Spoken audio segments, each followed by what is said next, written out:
أيا طالب العلم قم لا تنم فإن الزمان أيا طالب العلم قم لا تنم فإن الزمان من يهده الله فلا مضل له ومن يضلل فلا هادي له وأشهد أن لا إله إلا الله وحده لا شريك له وأشهد أن محمدا عبده ورسوله يا أيها الذين آمنوا اتقوا الله حق تقاته ولا تموتن إلا وأنتم مسلمون يا أيها الناس اتقوا ربكم الذي خلقكم من نفس واحدة وخلق منها زوجها وبث منهما رجالا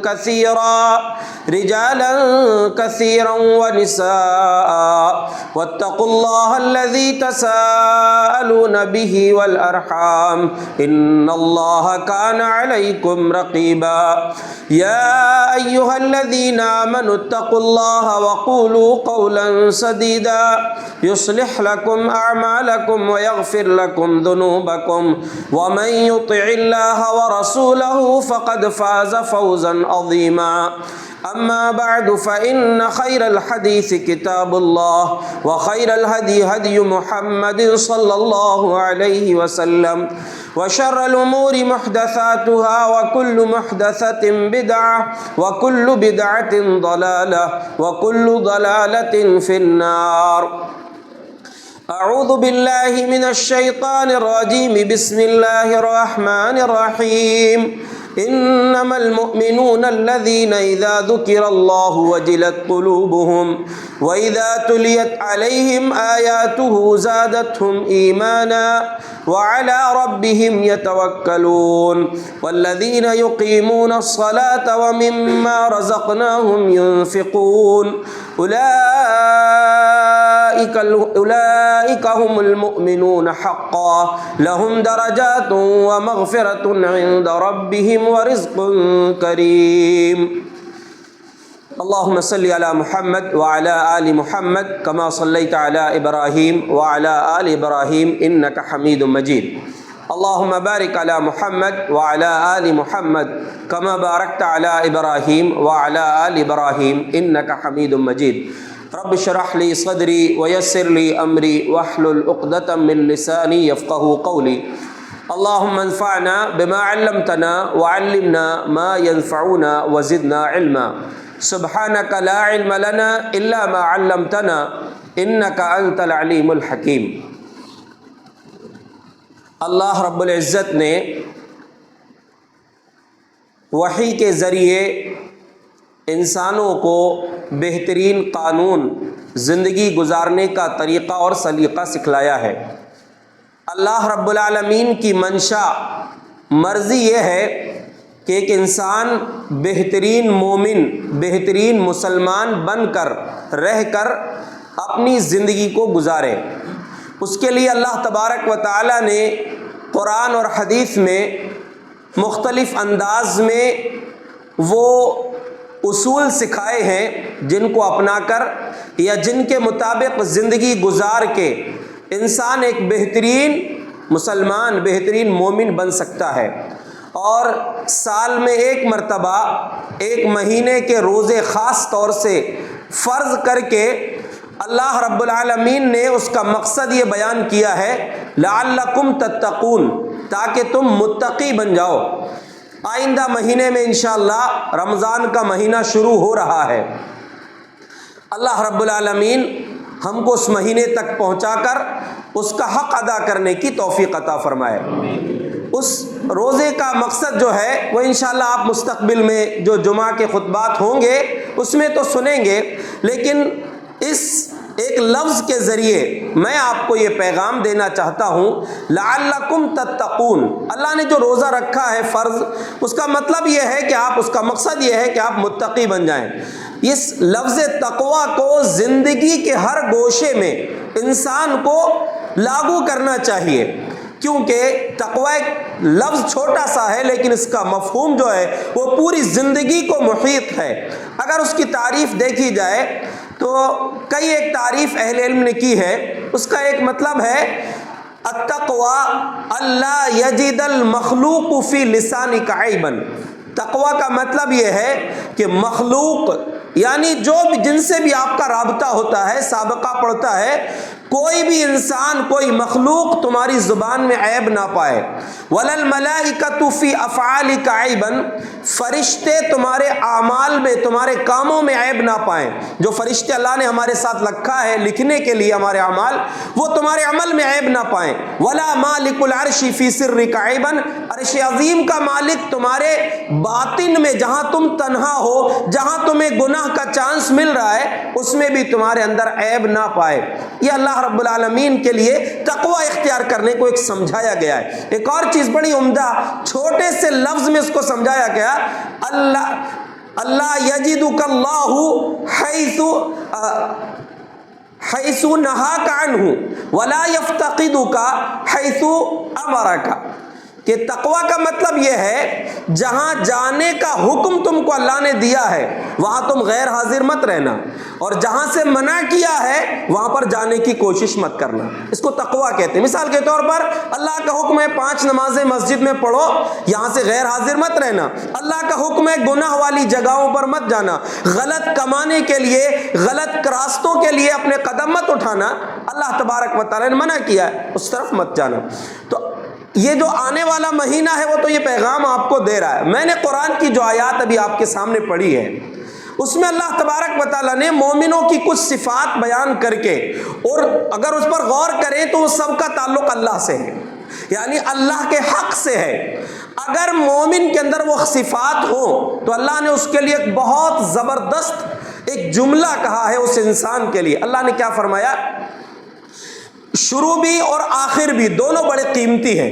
انما المؤمنون الذین اذا ذکر اللہ وجلت قلوبہم، یقیناً انما جو ہے یہ حصر کا کلمہ ہوتا ہے، یعنی اس کے بعد جو بات بتائی جاتی بس اس کو خاص طور سے دھیان رکھنا ہے، یعنی قید کر دیا گیا ہے۔ فرمایا مومن تو وہی ہیں، یعنی جن کے اندر اب آگے جو صفات بیان کی گئی ہیں، مومن تو حقیقت میں وہ ہیں جن کے سامنے جب اللہ کا ذکر ہوتا ہے تو ان کے دل کانپنے لگتے ہیں۔ وَإِذَا تُلِيَتْ عَلَيْهِمْ آيَاتُهُ زَادَتْهُمْ إِيمَانًا، اور جب اللہ کی آیتیں پڑھ کر سنائی جاتی ہیں تو ان کے ایمان میں اضافہ ہوتا ہے۔ ایمان سب کا ہمیشہ ایک سا نہیں رہتا، نیکیوں پر یا صحیح جگہ پر رہنے کی وجہ سے ایمان بڑھتا ہے، گناہ کے راستوں میں یا گناہ کرنے سے ایمان گھٹتا ہے۔ تو جب ان کے سامنے اللہ کی کتاب کی آیتیں پڑھی جاتی ہیں تو ان کا ایمان بڑھ جاتا ہے۔ وَعَلَىٰ رَبِّهِمْ يَتَوَكَّلُونَ، تیسری چیز ہے وہ اپنے رب پر بھروسہ کرتے ہیں۔ چوتھی چیز یقیمون الصلاۃ، وہ نماز قائم کرتے ہیں، نماز کا اہتمام کرتے ہیں۔ وَمِمَّا رَزَقْنَاهُمْ يُنْفِقُونَ، پانچویں چیز یہ ہے جو کچھ ہم نے ان کو دیا ہے اس میں سے خرچ کرتے ہیں۔ یہ 5 چیزوں کو اللہ رب العالمین نے بیان کر کے فرمایا اولئک هم المؤمنون حقا، یہی وہ لوگ ہیں جو حقیقت میں مومن ہیں۔ اب اگر اس پر ایک ظاہری طور پر دیکھیں تو باقی چیزیں تو خارج ہو گئیں، جن کا تعلق انسانوں سے، ایک پہلو سے مال خرچ کرنے کا تعلق انسانوں سے، لیکن وہ بھی اصل میں اللہ کے حکم پر ہے۔ تو اگر ان آیات پر غور کریں تو ان سب کا تعلق اللہ سے ہے، اور صرف اسی حق کو ادا کرنے پر اللہ رب العالمین نے یہ بشارت سنا دی ہے کہ یہی سچے مومن ہیں۔ لَهُمْ دَرَجَاتٌ عِنْدَ رَبِّهِمْ وَمَغْفِرَةٌ وَرِزْقٌ كَرِيمٌ، ایسے خوش نصیب لوگوں کے لیے ان کے رب کے پاس بڑے بلند درجات بھی ہیں، مغفرت بھی ہے، اور بہترین عزت کی روزی بھی ہے۔ وہ روزی جو جنتیوں کو ملے گی اس کا تصور بھی انسان نہیں کر سکتا۔ ہم اصل میں آیات کی روشنی میں صرف اس لفظ کو اختیار کر کے اس کے ذریعے سے ایک پیغام آپ تک پہنچانا چاہتے ہیں کہ اولئک هم المؤمنون حقا، یہی لوگ سچے مومن ہیں۔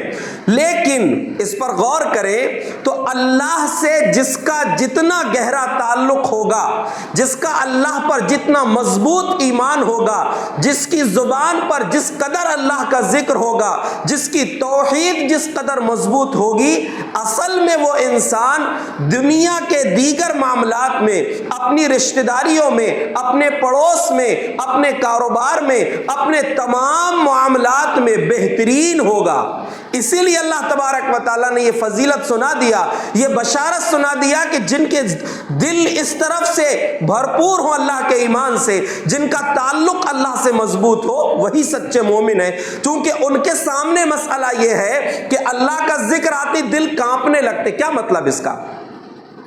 اللہ رب العالمین کے منع کردہ چیزوں سے جب ان کو بتایا جاتا ہے، یعنی گناہ سے ان کو روکا جاتا ہے، اللہ رب العالمین کی پکڑ ان کو بتائی جاتی تو کانپنے لگتے ہیں۔ ورنہ جس انسان کا تعلق اللہ سے مضبوط نہ ہو تو وہ گناہوں کو بھی ہلکے میں لیتا ہے، کتنا ہی سمجھایا جائے، کتنا ہی بولا جائے، اثر نہیں ہوتا اس پر۔ لیکن جس کا دل اللہ سے لگا ہوا ہو، جس کے دل میں تعلق اللہ سے بنا ہوا ہو، اس انسان کے سامنے جیسے اللہ کے کسی حکم کو بیان کیا جائے تو اس کا دل کانپنے لگتا ہے۔ اسی لیے میں یہ بات آپ کے سامنے کہہ رہا ہوں کہ جس کا تعلق جس قدر اللہ کے سامنے ہوگا، اللہ سے ہوگا، اس قدر وہ دنیا کی زندگی میں، اپنی رشتہ داری میں، اپنے پڑوس میں، اپنے دنیا کے کاروبار میں یا ہر چیز میں وہ بہترین مومن بنے گا۔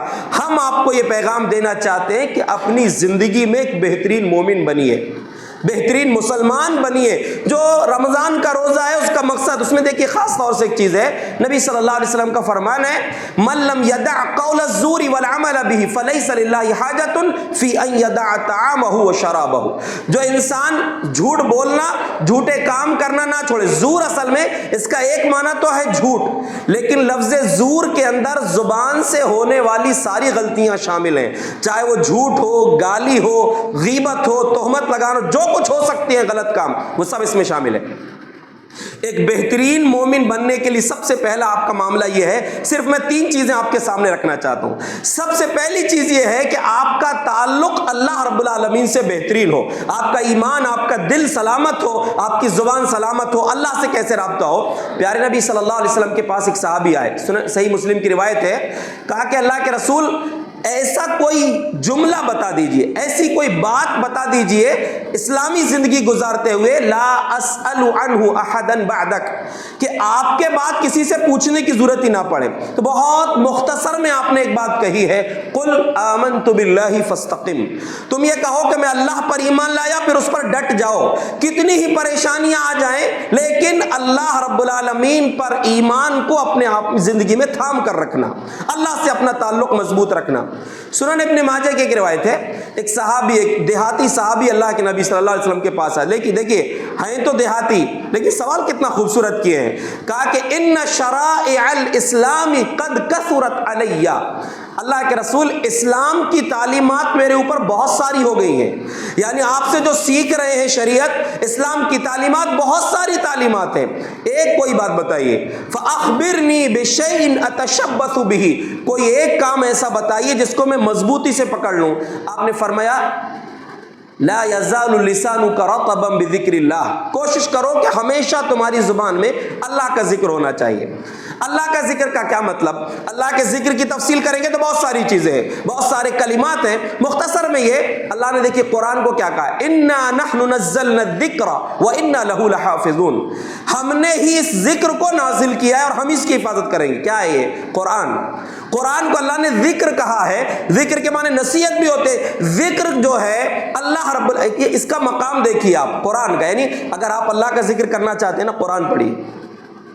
قرآن کیا ہے یہ؟ اس کی عظمت کو آپ پہچانیں کہ قرآن سب سے پہلے، قرآن کو کیا بولتے ہیں؟ کلام اللہ، قرآن اللہ کا کلام ہے، یعنی یہ وہ کلمات ہیں جن کو سب سے پہلے اللہ نے پڑھا ہے اور پھر اللہ نے جبریل کو سکھایا ہے، اور یعنی فرشتوں کے سردار کو، اور فرشتوں کے سردار نے دوسرے نمبر پر پڑھا ہے جناب محمد الرسول اللہ صلی اللہ علیہ وسلم کے سامنے، اور پھر آپ نے وہ قرآن دنیا کے سب سے عظیم انسانوں صحابہ کرام کے بیچ میں پڑھ کر سنایا ہے۔ اور جب نبی قرآن پڑھتے تھے، خود اللہ کے نبی صلی اللہ علیہ وسلم کا فرمان ہے، ما اذن اللہ لشیء ما اذن للنبی ان یتغن بالقرآن، اللہ رب العالمین کسی بھی چیز کو اتنا غور سے نہیں سنتا جتنا غور سے نبی کے قرآن کی تلاوت کو سنتا ہے۔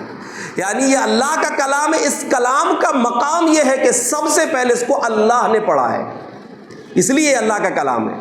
اور اس کے بعد نبی صلی اللہ علیہ وسلم تک پہنچا ہے. اور اللہ کے نبی جب یہ قرآن پڑھتے تھے تو آپ نے فرمایا کہ اللہ اس سے زیادہ غور سے کسی چیز کو نہیں سنتا. جب ہم قرآن پڑھیں گے تو اللہ رب العالمین ہماری تلاوت کو سنتا ہے. جیسے کہ سورہ فاتحہ کے بارے میں نماز میں پڑھتے ہیں تو اللہ ہر آیت کا جواب دیتا ہے. یہ کتنی بڑی بات ہے کہ اللہ ہماری تلاوت کا جواب دے رہا, ہماری دعا یا ان کلمات, ان حمد و ثنا کے کلمات کا جواب دیتا ہے. تو اللہ کا ذکر قرآن بھی ہے. اللہ کے ذکر کے بہت سارے الفاظ ہیں. قرآن میں ہی اللہ نے ایک بات کہی, اقم الصلاۃ لذکری, میرا ذکر کرنے کے لیے نماز پڑھو. یعنی اگر اللہ کا ذکر کرنا چاہتے ہو تو نماز پڑھو. نماز میں دعائیں ہیں جو وہ سب اللہ رب العالمین کا ذکر ہے, اس لیے نماز سے آپ کا خاص تعلق ہونا چاہیے. اور میں نے جو شروع میں بات کہی نا کہ بہترین مسلمان بنیے, مسلمان بننے کے لیے ایک یاد رکھیں ایک بات, عبداللہ ابن مسعود رضی اللہ عنہ کا فرمان ہے, صحیح مسلم کی روایت ہے. آپ فرماتے ہیں من سرہ ان یلقى اللہ غدا مسلما فلیحافظ علی ہؤلاء الصلوات حیث ینادى بہن, کہ جس کو یہ بات پسند ہو, جس کی تمنا ہو کہ کل اللہ سے مسلمان کی حیثیت سے ملے, یعنی قیامت کے دن مسلمان رہ کر ملنا چاہتے ہو, تو اس کی ذمہ داری ہے کہ یہ نمازوں کی پابندی مسجد میں آ کر کرے.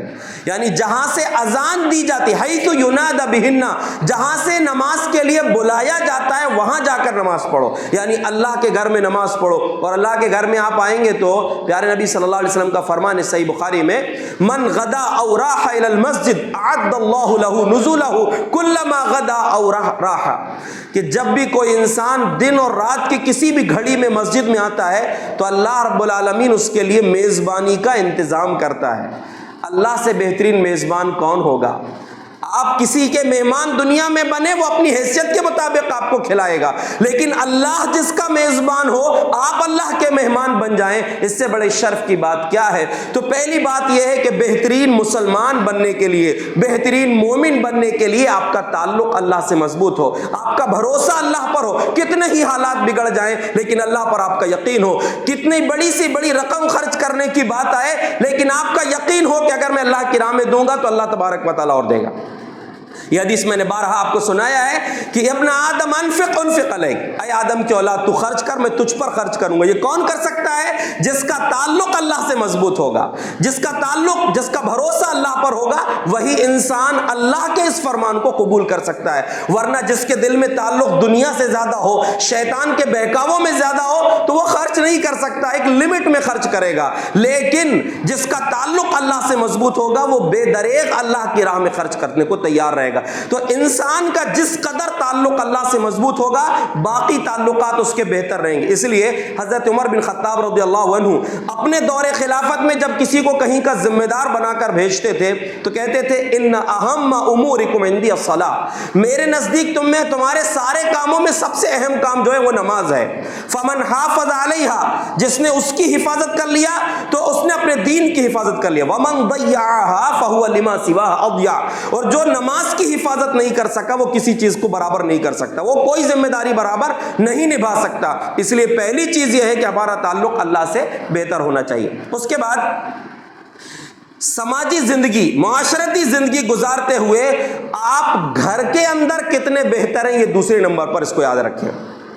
اس لیے کہ گھر میں انسان سے دو لوگوں کا تعلق زیادہ ہوتا ہے, یا تو اولاد اور ماں باپ کا رشتہ ہوتا ہے یا پھر شوہر بیوی کا رشتہ ہوتا ہے. کل ایک بھائی نے فون کیا, بتایا کہ ایک شخص وہ کسی وجہ سے مسئلہ پوچھ رہے تھے, لیکن مسئلہ پوچھتے انہوں نے بتایا کہ ایک انسان ہے جو اپنی ماں کے ساتھ بیوی کی وجہ سے بدترین سلوک کر رہا ہے, ماں کو مار بھی رہا ہے اور گالیاں بھی بک رہا ہے. اللہ اکبر, مجھے انتہائی افسوس ہوا کہ ایسے بدبخت لوگ, اللہ رب العالمین ہدایت دے اس شخص کو اور ہم سب کی حفاظت فرمائے.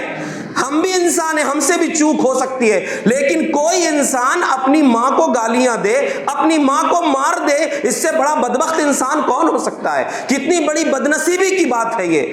ایک تو تعلق انسان کا یہاں ہوتا ہے، یہ جب اللہ سے آپ کا گہرا تعلق ہوگا تو آپ کا سلوک ماں باپ کے ساتھ بھی بہتر ہوگا، آپ اپنے اولاد کی ذمہ داری بھی بہتر نبھائیں گے، یعنی دونوں رشتے آپ کے بہتر ہوں گے۔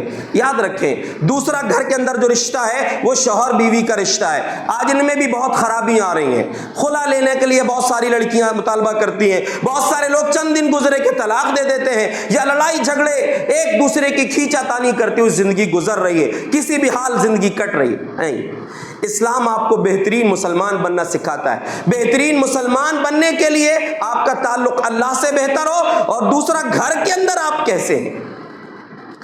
دیکھیے اللہ رب العالمین نے اپنا فیصلہ سنایا ہے، اللہ کا فیصلہ یہ وَقَضَىٰ رَبُّكَ أَلَّا تَعْبُدُوا إِلَّا إِيَّاهُ، تمہارے رب کا فیصلہ ہے یہ کہ اس کے سوا کسی کی عبادت نہیں کرنا، اور اسی فیصلے کے ساتھ میں فرمایا وَبِالْوَالِدَيْنِ إِحْسَانًا، دوسرا فیصلہ تمہارے رب کا یہ ہے کہ اپنے ماں باپ کے ساتھ بہتر سلوک کرنا۔ یہ اللہ کا فیصلہ ہے۔ ایک تو اپنی توحید کو بیان کیا، میری عظمت میں میری عبادت میں کسی کو شریک مت کرنا، یہ پہلا فیصلہ ہے میرا۔ پہلا فیصلہ یہ ہے کہ توحید کا خیال رکھنا، اور توحید پر ہو تمہارا تعلق اللہ سے بہتر ہے تو دوسری چیز، دوسرا فیصلہ یہ ہے کہ ماں باپ کے ساتھ بہتر سلوک کرنا۔ اور دیکھیے شوہر بیوی کا معاملہ تو الگ ہے، لیکن یہ ماں باپ کا جو رشتہ ہے نا، اس رشتے کے لیے بولنا بھی رب نے سکھایا ہے۔ اللہ نے فرمایا اما یبلغن عندک الکبر احدہما او کلاہما، اگر بڑھاپے میں یعنی ان دونوں میں سے کوئی ایک بڑھاپے کی عمر کو تمہاری زندگی میں پہنچ جائے، تم سلامت ہو، تمہارے ماں باپ میں سے ایک یا دونوں بوڑھے ہو گئے، فلا تقل لہما اف، دیکھو اف بھی نہیں کہنا ان کو۔ اف کا مطلب ہوتا ہے ماں باپ کوئی کام کرنے کو کہ یہ جو انکار کے لیے جو زبان بھی نہیں کھلتی، صرف آواز آتی ہے جو، اسی کو اف بولتے ہیں۔ یہ بھی نہیں کہنا، گردن بھی نہیں ہلانا انکار میں۔ ولا تنہرہما، ڈانٹنا نہیں ان کو، سخت انداز مت استعمال کرنا۔ وقل لہما قولا کریما، دیکھیے ڈانٹنا مت یہ کہہ دیا اللہ نے، کافی ہے۔ جب ڈانٹنا مت اس کا مطلب ہے کہ نرمی سے بات کرنا، لیکن پھر کہہ رہا اللہ وقل لہما قولا کریما، جب بات کرو تو نرمی سے بات کرنا، عزت کے ساتھ بات کرنا، ان سے عزت سے بات کرنا، شرافت والی بات کرنا۔ وقل رب ارحمہما کما ربیانی صغیرا، جب اللہ کے سامنے ہاتھ اٹھاؤ گے دعا کے لیے تو اپنے ماں باپ کے لیے دعا کرتے ہوئے کہنا کہ اے میرے رب، جیسے بچپن میں ان دونوں نے میری پرورش کی ہے، مجھ پر رحم کیا ہے، تو ان دونوں پر رحم فرما۔ یہ کتنی عظیم بات ہے کہ جن ہستیوں سے بات کرنا رب نے سکھایا ہو ان کی شان میں ہم گستاخی کریں، غلط بات ہے یہ، اس کا ایک خاص طور سے خیال رکھنا چاہیے۔ تو ایک رشتہ یہ ہے گھر کے اندر ہمارا معاملہ، ہم میں سے ہر آدمی کا معاملہ کیا ہے اپنے ماں باپ کے ساتھ، یا ماں باپ ہے تو اپنی اولاد کی تربیت کس انداز میں کرنا، اس کا خیال رکھیے۔ دوسری چیز اسی میں گھر کے اندر معاملہ یہ ہے، شوہر بیوی کے معاملے جو بگڑ رہے ہیں۔ دیکھیے ازدواجی زندگی گزارتے ہوئے کس کے پاس بات چیت نہیں بگڑتی، ایسا کوئی نہیں ہے، ہر گھر میں ہوتا ہے، ہر شوہر بیوی کے جوڑے میں تھوڑی بہت بات بگڑتی ہے، یہاں تک کہ ام المومنین عائشہ صدیقہ رضی اللہ عنہا فرماتی ہیں کہ نبی صلی اللہ علیہ وسلم نے مجھ سے کہا یا عائشہ میں تم کو اس وقت بھی پہچان لیتا ہوں جب تم مجھ سے غصے میں رہتی ہو، اور اس وقت بھی پہچان لیتا ہوں جب تم مجھ سے خوش رہتی ہو، یعنی جذبات کو دیکھیے کس قدر پہچانتے ایک دوسرے کے۔ کہا کہ جب خوش رہتی ہو تو پہچان لیتا ہوں، ناراض رہتی ہو تو بھی پہچان لیتا ہوں۔ بولے کیسے؟ کہا کہ جب خوش رہتی ہو تو بولتی ہو لا ورب محمد، محمد کے رب کی قسم، اور جب غصے میں رہتی ہو تو بولتی ہو لا ورب ابراہیم، ابراہیم کے رب کی قسم۔ جب آپ نے یہ بات کہا تو کہا واللہ لا اہجر الا اسمک، اللہ کے رسول صرف غصے کا اظہار کرنا زبان سے بر بول دیتی ہوں، ورنہ دل میں تو آپ کی ہی محبت رہتی ہے، ناراضگی کے باوجود بھی دل میں محبت ہے، یعنی وقتی طور پر جو نام بدلتی ہوں صرف وہ اس لیے ایک تھوڑا سا ہم دکھانا چاہتے ہیں، ورنہ اصل مسئلہ یہ ہے کہ محبت دل سے الگ نہیں ہوتی۔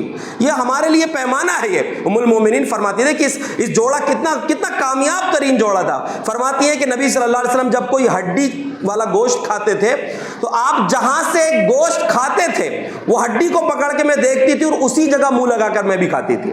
اگر آپ نے کسی پیالے میں پانی پیا ہے یا کوئی چیز پیا ہے تو آپ پینے کے بعد اگر مجھ کو دیے ہیں تو اسی جگہ، اب دیکھیے ظاہر سی بات ہے کہ پینے کے بعد دیں گے تو اس طرف والا حصہ ان کے ساتھ سامنے جائے گا، لیکن بدل کر جہاں سے اللہ کے رسول نے پیا وہیں سے میں بھی پیتی تھی. یہ محبت ہے. تو اس جوڑے کو کامیاب بنانا چاہیے. اور کبھی ہوتا ہے بات بگڑتی ہے، کبھی کبھی ایسا معاملہ ہوتا ہے کہ انسان کو غصہ آ جاتا ہے، لیکن اس موقع پر انسان کو برداشت کرنا چاہیے. پیارے نبی صلی اللہ علیہ وسلم ایک مرتبہ ام المومنین عائشہ صدیقہ رضی اللہ عنہ کے گھر میں تھے. تو کسی دوسری بیوی نے، آپ کی ام المومنین، دوسری ام المومنین نے کچھ کھانے کی چیز بھیج دی. ان کو غیرت آ گئی کہ میری باری میں کیوں بھیجی، میری باری میں کھلاؤں گی. تو غصہ آیا، ان کو غیرت آئی، تو اس پیالے میں ہاتھ مار دیے انہوں نے.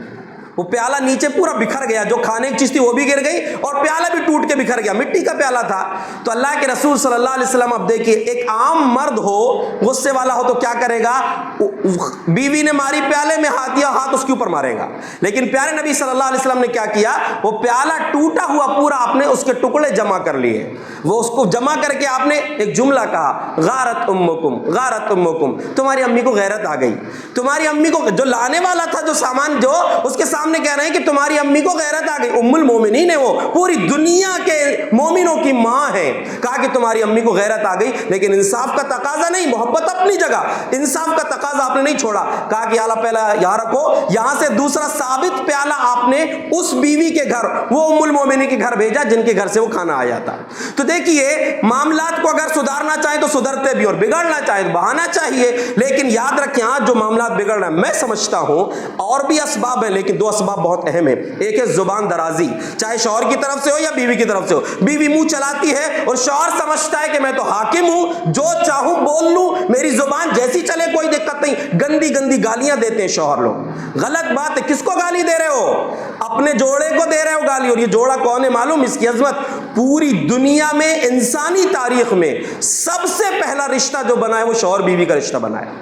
اللہ نے آدم علیہ السلام کو بنایا، اور آدم علیہ السلام کو بنانے کے بعد، اور عجیب بات یہ، اللہ نے جب آدم کا پتلا بنایا تھا تو بازو میں ہوا کا بھی بنا دیتا، بولتے یہ دونوں شوہر بیوی ہیں. نہیں، آدم کو بنایا. دنیا کی ساری، جنت کی ساری نعمتیں ہیں، لیکن ان نعمتوں کے بیچ میں عورت کی ضرورت ہے. تو کہا کہ دیکھو آدم، یا آدم اسکن انت وزوجک الجنہ، پسلی سے پیدا کیا، الگ سے پتلا بنا بھی سکتا. اللہ کو کون سی بڑی بات تھی؟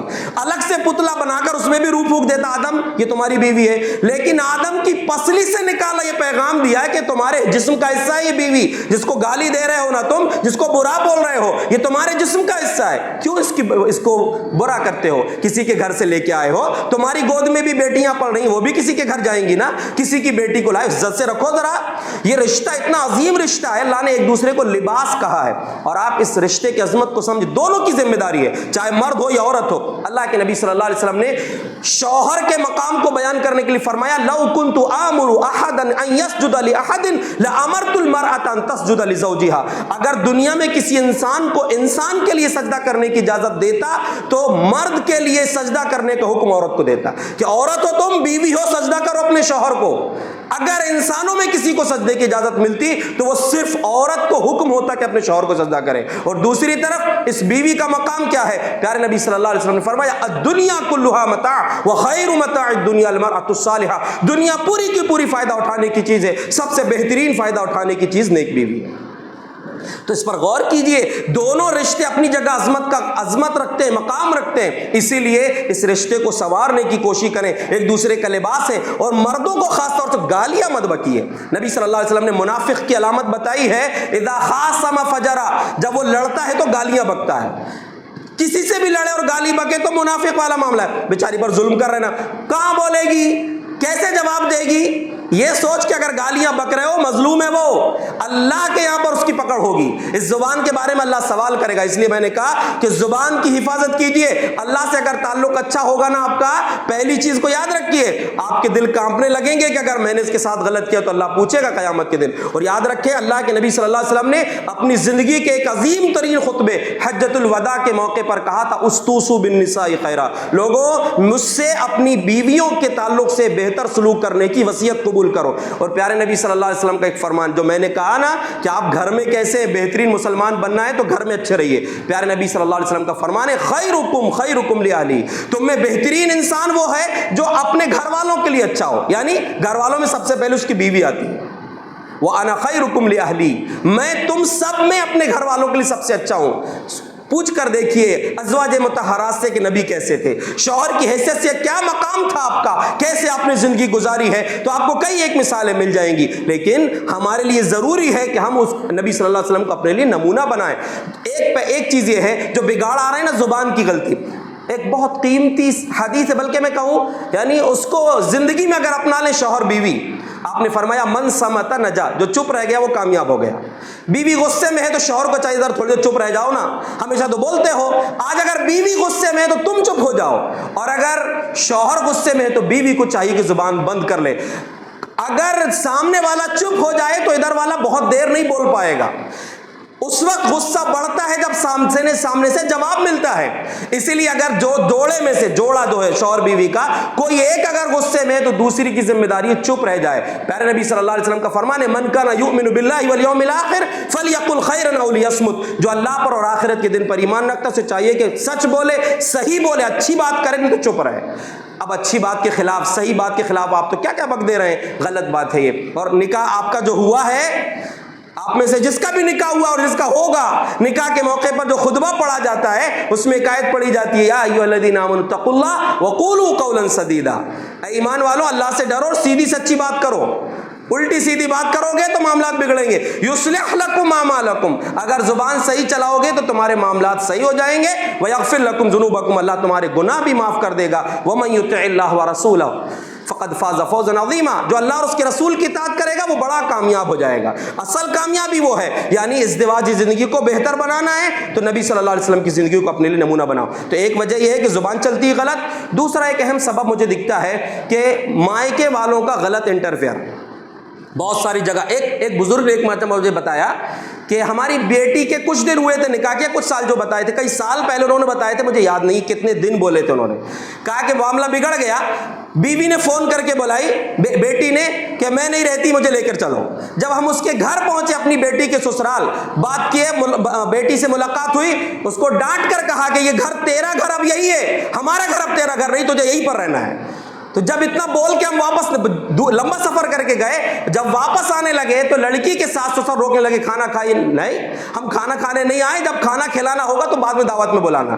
ابھی ہم بیٹی کو نصیحت کرنے ڈانٹنے آئے. کہا کہ اس دن کا دن ہے کہ بیٹی کی طرف سے کوئی شکایت نہیں ملی. اپنے آپ کو ایڈجسٹ کر لے گی. وہ وقتی طور پر کبھی حالات ہوتے ہیں، لیکن آپ جو ہے پہلے ہی جذبات میں آ کر، اور خاص طور سے میں آپ کو دو مثالوں کی روشنی میں کہوں کہ اگر اپنی بیٹیوں کے رشتے بچانا ہے تو انٹرفیئر مردوں کو کرنا چاہیے، باپ کو کرنا چاہیے. ماں کا انٹرفیئر جہاں زیادہ ہوتا ہے اکثر بگاڑ ہوتا ہے. کیسے؟ دلیل کیا ہے؟ اللہ کے رسول صلی اللہ علیہ وسلم کی چہیتی بیٹی، سب سے پیاری بیٹی، جن کو آپ نے اپنے جگر کا ٹکڑا کہا کہ دیکھو فاطمہ میرے دل کا ٹکڑا ہے، جو اس کو تکلیف پہنچائے گا اس نے مجھ کو تکلیف پہنچایا. اپنی بیٹی کے گھر گئے آپ، صحیح بخاری میں واقعہ موجود ہے. فاطمہ رضی اللہ عنہ سے پوچھا علی کہاں ہے؟ تو دیکھیے جو بات کہا نا میں نے کہ سیدھی سچی بات، جتنا اتنا بولو، ورنہ جب بات بگڑتی تو جو نہیں ہے وہ بھی لگا کے بولتی ہیں. تو بیٹی سے پوچھا کہ علی کہاں ہے؟ کہا کہ کانت بینی و بینہ شیء فغاضبنی فلم یقل عندی. کہا کہ کچھ تھوڑی سی بات ہو گئی تھی میرے اور ان کے بیچ میں، تو قیلولہ یہاں نہیں کیے، کہیں چلے گئے. قیلولہ کا وقت دوپہر کا وقت تھا، قیلولہ نہیں کیے، کہیں چلے گئے. آپ نے پوچھا، کسی کو بھیجا ذرا دیکھ کے آؤ کہاں ہے علی. تو دیکھنے والا بھی کہاں گیا؟ مسجد جا کر دیکھا. یعنی گھر سے معاملہ بگڑے تو جا کے بڑی پیڑے مت بیٹھ جانا، شراب پینے نہیں بیٹھ جانا، گانے سننے نہیں بیٹھ جانا. بیوی سے معاملہ بگڑا ہے، اللہ کے گھر میں آ جاؤ، اپنے گھر کا معاملہ ہے اللہ کے گھر میں آ کر اللہ کے سامنے پیش کر دو. حضرت علی مسجد میں آ کر لیٹ گئے. آنے والے نے بتایا اللہ کے رسول مسجد میں سو رہے ہیں. آپ کا انداز کیا ہو سکتا تھا؟ بچپن سے پالے تھے علی کو، اپنی سب سے چہیتی بیٹی دیے تھے، بلا کے لاؤ اس کو. میری بیٹی کو ناراض کر کے مسجد میں جا کے پڑھا؟ نہیں، یہ کوئی الفاظ نہیں تھے. خود گئے اللہ کے رسول صلی اللہ علیہ وسلم مسجد، جا کر حضرت علی لیٹے ہوئے ہیں، کپڑا پیر سے ہٹ گیا، مٹی لگ گئی جسم میں تھوڑی سی، تو مٹی ہٹاتے ہوئے آپ کہہ رہے ہیں قم ابا تراب، قم ابا تراب، ابو تراب اٹھو، ابو تراب اٹھو. یعنی مٹی لگ گئی ہے تو تراب مانے ہوتا مٹی، تو آپ کہہ رہے ہیں ابو تراب اٹھو. یعنی اتنی نرمی سے آپ بات کر رہے ہیں. حضرت علی کو وہ نام اتنا پسند آیا کہ اگر ان کو کوئی ابو تراب بول دیتا تھا بڑے خوش ہوتے تھے. یعنی اتنی نرمی سے اٹھا کر آپ نے بولے، پوچھے آگے کا واقعہ اس میں ذکر نہیں ہے، لیکن سوچنے کی بات ہے کہ جب اتنی نرمی سے بولے آپ نے تو اپنی بیٹی اور اپنے داماد کا رشتہ کیسے آپ نے سنوارا ہوگا، کس انداز میں آپ نے اس کو نبھایا ہوگا۔ دوسرا ایک معاملہ ہے عبداللہ بن عمرو بن عاص رضی اللہ عنہ، وہ صحابی کہتے ہیں، یہ صحابی ہیں، باپ بھی صحابی بیٹے بھی صحابی۔ عبداللہ کہتے ہیں میرے ابا نے ایک اچھی خاندان کی لڑکی سے میرا نکاح کر دیے، لیکن نکاح کے بعد میرا معاملہ اس کے ساتھ نہیں تھا، بس اللہ اللہ چل رہا تھا، رات بھر تہجد پڑھ رہے ہیں، دن بھر روزہ رکھ رہے ہیں۔ کچھ دن ہو گئے، ابا کو سمجھ میں آیا کہ معاملہ کچھ گڑبڑ ہے، تو بہو سے پوچھا۔ دیکھیے اکثر ہوتا ہے تعلق ساس اور بہو کا، لیکن یہاں تعلق ہے سسر اور بہو کا۔ بہو سے پوچھ رہے ہیں بیٹا آپ کے شوہر کیسے ہیں، تو بڑا زبردست جواب دی ہے۔ دیکھیے اگر خاتون مہذب ہوگی، تعلیم یافتہ یا اچھے گھر کی ہوگی، تہذیب اس کو سکھائی گئی ہے، آپ اپنی بیٹی کو تہذیب سکھائیں کہ معاملہ کیسے حل کرنا ہے۔ تو مہذب اگر زبان ہوگی تو اس کے شکایت کا انداز بھی مہذب ہوگا۔ کہا کہ نعم الرجل من رجل لم یطأ لنا فراشا ولم یفتش لنا کنفا منذ اتیناہ۔ کہا کہ آپ کے بیٹے بہت نیک آدمی ہیں، جب سے آپ کے گھر میں آئے ہیں، ان کے نکاح میں آئے ہیں، ہمارے بستر پر بھی قدم نہیں رکھے اور ہمارے کپڑے کو ہاتھ بھی نہیں لگائے۔ کیا مطلب؟ بس عبادت میں لگے رہتے ہیں، ہمارا کوئی ان کو ہم سے کوئی تعلق نہیں ہے۔ تو والد کو پریشانی ہوئی، نبی صلی اللہ علیہ وسلم سے جا کر شکایت کی، ایسا ایسا ہو گیا معاملہ۔ تو آپ نے کہا کہ ان کو میرے پاس بھیجنا۔ پھر آپ صلی اللہ علیہ وسلم نے ان کو سمجھایا۔ تو انٹرفیئر کریں لیکن اس رشتے کو سنبھالنے کے لیے کریں، بگاڑنے کے لیے نہیں۔ بلا ضرورت جو ہے اپنی بیٹی کا آپ اس کی طرفداری کریں، یہ غلط ہو جائے گا۔ اسی لیے اگر آپ بہترین مسلمان، بہترین مومن بننا چاہتے ہیں تو اللہ سے آپ کا تعلق بہتر ہو۔ دوسری بات یہ ہے کہ گھر کے اندر آپ بہتر ہوں۔ آپ بہترین مرد اس وقت بنیں گے جب آپ کی بیوی گواہی دے گی، آپ بہترین بیوی اس وقت بنیں گی جب آپ کا شوہر گواہی دے گا کہ ہاں میری بیوی بہتر ہے۔ یعنی ہر انسان کو، ہر مرد اور عورت کو یہ بات یاد رکھنا چاہیے۔ اور اسی طریقے سے اور کچھ باتیں، لیکن وقت ہو چکا ہے، اسی لیے میں یہی دو چیزیں آپ کے سامنے رکھتا ہوں کہ ایک تو اللہ سے آپ کا تعلق بہتر ہو، اور گھر کے اندر آپ کا، گھر کے لوگوں کے ساتھ آپ کا تعلق بہتر ہو، اور گھر سے باہر آپ بہتر پڑوسی ہو، بہتر کاروباری ہو، بہتر آپ دکاندار ہو۔ ہر اعتبار سے آپ کو اپنی زندگی کو سلامت رکھنا ہے۔ آپ اللہ سے اپنا تعلق مضبوط کیجئے اور اپنی زبان کی حفاظت کیجئے، انشاءاللہ آپ کے تعلقات بہتر رہیں گے۔ اللہ سے دعا ہے جو کچھ باتیں میں نے عرض کیا ہے اللہ رب العالمین ہمیں سمجھ کر عمل کرنے کی توفیق عطا فرما۔ اللہ ہمارے رشتے کو تجھ سے بھی بہتر بنا دے، تجھ سے بھی ہمارا رشتہ بہتر ہو اور تمام انسانوں کے ساتھ ہمارا رشتہ بہتر ہو۔ آمین۔ وآخر دعوانا ان الحمد للہ رب العالمین۔